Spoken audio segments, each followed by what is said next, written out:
And here we go. Let's do the rear panel vent in the middle. That's control 1 first. So we display the images also. Images, there we go. Alt Z for X-ray. Tab to edit. We need to add an edge in here. That one might be a bit close to that edge, so if I add one at the other side of that also, do that one first. That'll be like a supporting structure. And we'll just do the same that side. Keep it more or less the same size as that one. Right, we need 3 extra edges in here, I believe. Let's see. Yeah, so got the top one, just add the extra edges in. We could slide this edge up. JG. It's not changing any of these curves too much. Control R. Up once on the wheel. Left click. And then right click to drop the tool. Right, now go to the edges, or the top there. And we need to, let's think, highlight that one, and that one. Control B for bevel. And just move them out a little bit. Shift to slow it down. Doesn't want to be too big. There we go. Left click to drop or commit the tool.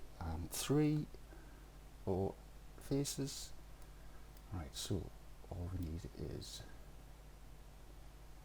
this guy here. That one's there. Are you guessing who's next? Yep, that one. And of course that one. Alt set the current X-ray.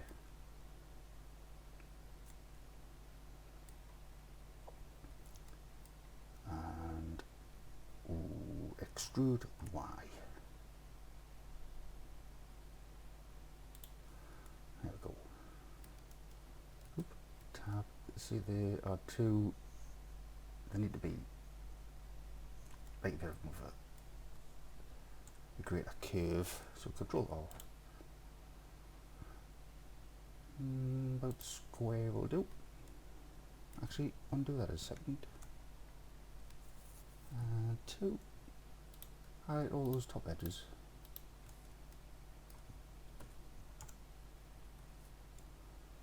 And GG, stay them down a bit. Just a little, about there.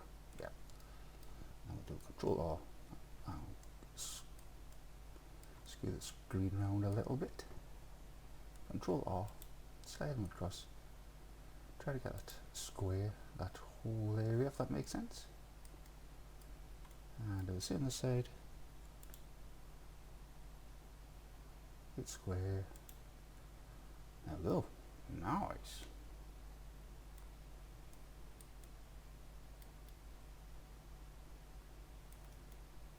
And seeing that edge seems to dip just slightly there.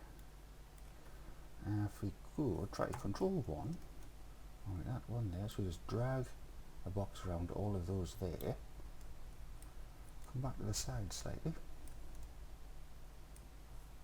It just seems too far back on the Y, doesn't it? So if we just edge it out just a little bit on the Y there. There we go. Yeah, that's the one. Lovely. Hide them a sec. Ooh, looking good.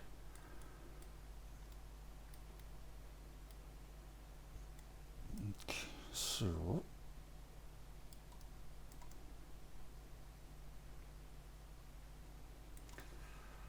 yeah, I think that roof dips slightly. It seems to dip. I never noticed that before.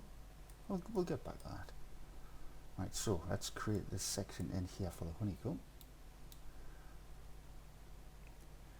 Right, so if we select this back face in the rear panel, so it's not much of a gap there to be fair as this, so keep that in mind.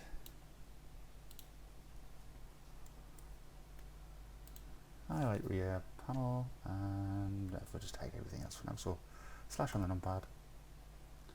I wonder Oh, slash on the keypad works also. Right, so tab 3, side view. Right, I think this looks like it protrudes too much, so highlight that bottom edge there. There we go, to show you which one it is. 3 for side view again. Hold Z for X-ray. Left click that one, left click it again, and just do a scale on the Y. Okay, that looks nice and straight there now. Right, so just need all these faces in here. So highlight the middle one, control left click that one, then sub D off a sec, just so you can see. So what this will do is, if we do a control plus on the numpad, and select all them faces in there, because it's expanded the selection. So it's went out one that way and it's went out one that way, which gives all of that. So, right under Shift D it first to duplicate it, enter to accept it, or drop the tool, P to separate by selection, tab to come out edit, highlight the rear panel, what shall we call this one? Let's be creative. Let's see. It's going to be the honeycomb section, isn't it? So, F2 to rename. Honeycomb, when we can spell correctly. There we go. Okay, so, actually, put that something back on there, and something back on this one.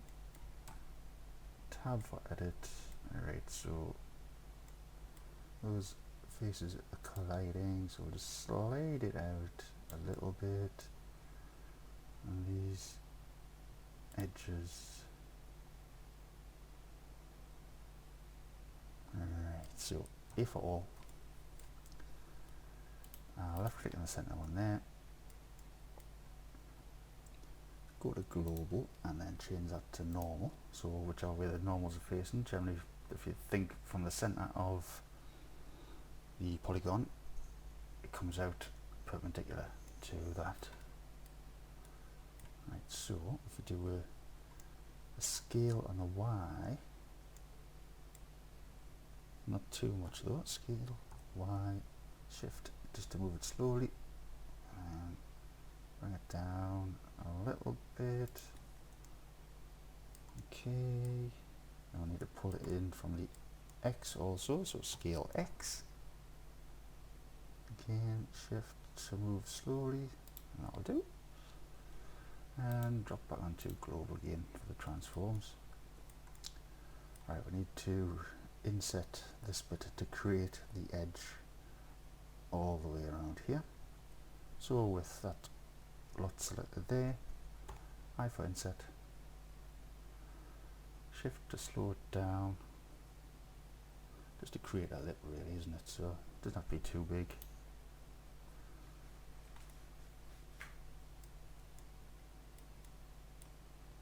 Alright, control 1.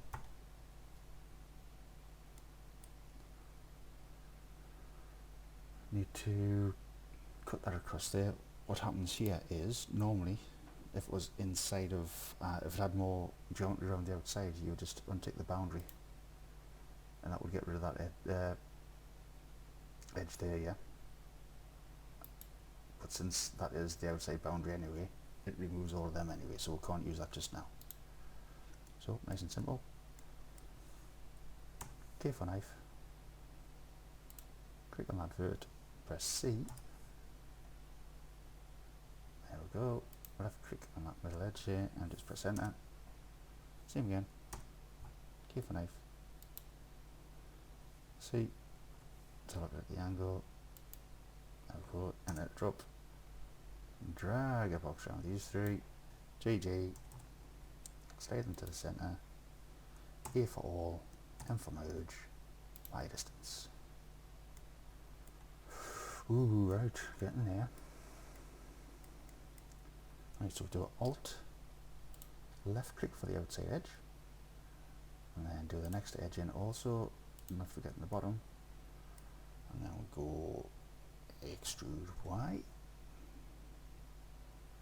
I don't need to pull this out too far. Check from 3.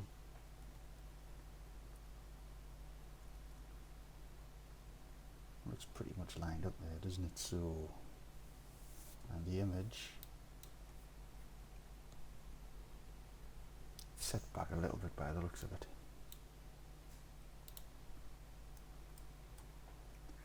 So how about we just move it back a little bit.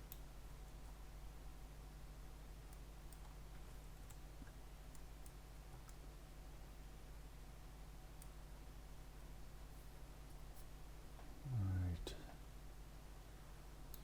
Shade smooth should be on already. No, it's not. And that severe edge, as you might remember, auto smooth, we don't need that on for now. Alright, so let's just tighten these edges up a little bit. We could do with this edge here being tighter and that curve being a little bit tighter. So if we go into edge mode again, 2, zoom into here, Control R, and do that trick again. If you scroll up a couple times, left click again, then Alt Shift, deselect the outside lines, and then Control X, and there we go, space them nicely.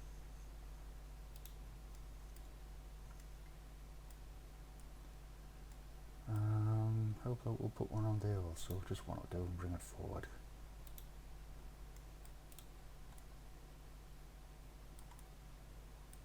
Looks quite good.